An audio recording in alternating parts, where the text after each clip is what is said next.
Hello. ఏం చేస్తున్నావు?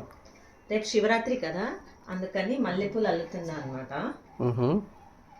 So మా ఆయన మల్లెపూలు తెచ్చాడండి దేవునికి, నాకు కాదులే, దేవునికి తెస్తే అవన్నీ అల్లుతూ ఉన్నాయి అనమాట. మల్లెపూలు వచ్చేసి ఎంతండి ఇవి కాస్ట్?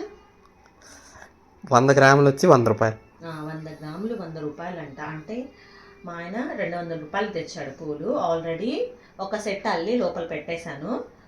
ఇవి ఇంకొక సెట్ అనమాట, అల్లుతూ ఉన్నాను అనమాట. నాకైతే మల్లెపూలు అల్లడం చాలా ఇష్టం. మల్లెపూలనే కాదు, ఏ పూలైనా అల్లడం ఇష్టం అనమాట.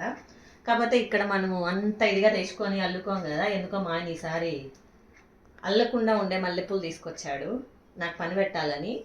సరే ఇష్టమే కదా, చాలా రోజులయ్యింది కడదాము అని చెప్పేసి, దాంతోపాటు మర్మం కూడా తెచ్చాడు, మంచి వాసన వస్తుంది. సో దాన్ని వేసి ఇలా కడుతూ ఉన్నా అనమాట.